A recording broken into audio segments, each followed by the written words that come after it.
Welcome to episode number 12 of the Employee Advocacy and Influence podcast. My name is Bradley Keenan. I am the founder and CEO of the employee advocacy platform DSMN8. And today we are going to be talking about the idea of limiting the amount that people can use your employee advocacy program. Now, obviously, that's maybe counterintuitive to all of the other messages that we put out there because we're very pro employee advocacy, obviously. But there is a logic to this, so hear me out. And what tends to happen is if somebody's not run an employee advocacy program before, their goal is to generate as much return on investment as possible. And the way that you do that is encourage people to participate. Sounds obvious.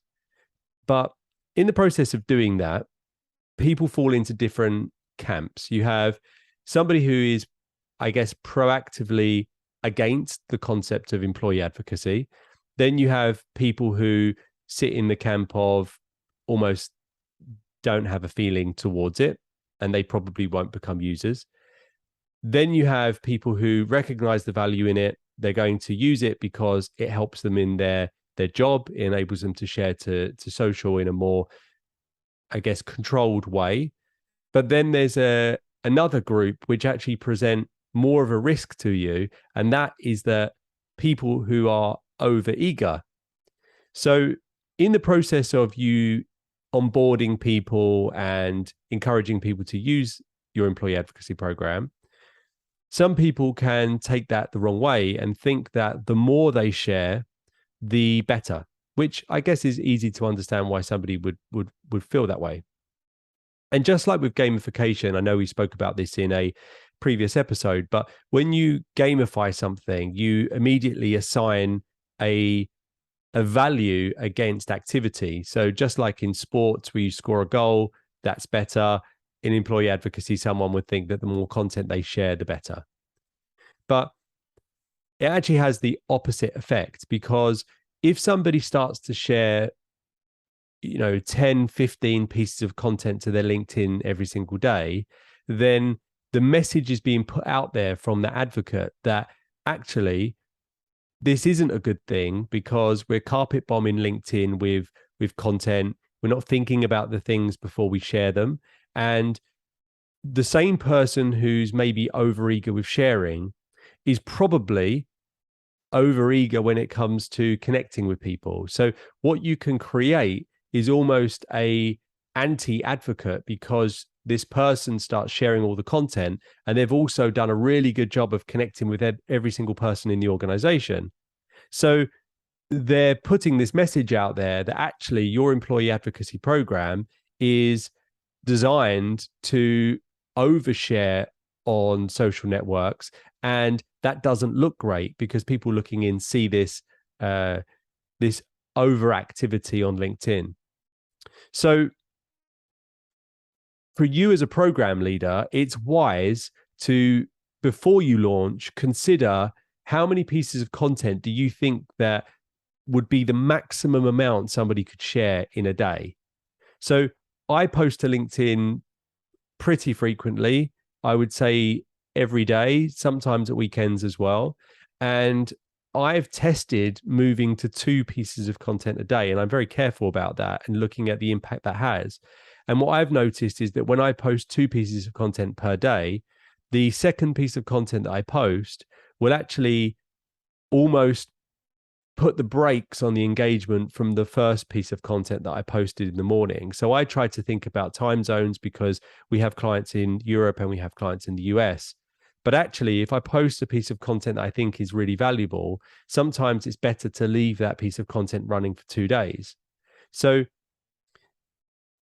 that works. But what happens is you have LinkedIn influencers putting out messages saying that you should post all the time.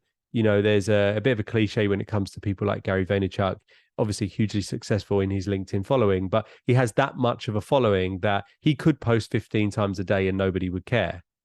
But for most people, they have 1,000 connections. Most people who would join an advocacy program have 1,000 connections. It's actually 1,040 roughly. So if you work on the basis that only around 5 3 to 5% of people are posting any new content onto LinkedIn, then actually there's a small percentage of the people you're connected to are creating content. So if you happen to be an external party outside of your organization connected to that person that's sharing 15 pieces of content per day, their LinkedIn feed would quickly be full up of content produced by you as a marketing team, but shared by this individual. So when we're advising clients, we would always advise people to limit the amount of sharing to 3 pieces of content a day. But personally, I would say that 2 is more than enough. And the other component to this is that in order for someone to share that amount of content, you've got to be producing quite a lot of content, which means that once they reach a certain amount of shares, they're going to start sharing older and older pieces of content to basically hit those same numbers. So as you're onboarding users, it's really important that you don't just talk about the amount that you share, but focus more on the quality of the content that's being posted. So we know that if somebody takes the time to select their own content and put their own perspective on it when they share it, the engagement's naturally going to be a lot more than if the person was to use the copy and preview images for the content that a marketing team have supplied. Even if the post isn't written as well as a social post that you as a social media expert could create, there's the authenticity just translates. So the other thing to consider is, as you're putting a limit in place to how much somebody could share, think about how many pieces of content that could be in a week. So even if you say 2 pieces of content a day, if somebody shares that every single day, obviously you've got 14 pieces of content going out per week. And for some, that may be too much. So if you are going to encourage people to share daily and your content, you don't have that much content to produce, it's actually really important that you provide multiple post captions and potentially even multiple images for the same piece of content. So essentially, if I was to share the content today, as an example, and my colleague was to share it tomorrow, we may have shared connections. So when that's actually shared to social, ultimately we want it to look different when I share the content to my coworker. So there's almost economics that come into this, where you need to do the calculations before you actually go and launch your program.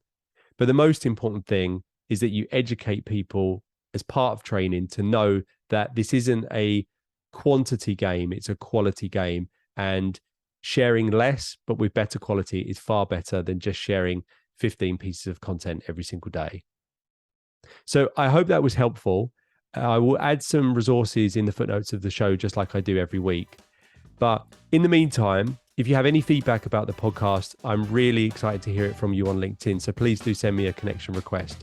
And I look forward to hearing from you on LinkedIn, but most importantly, to recording another podcast this time next week.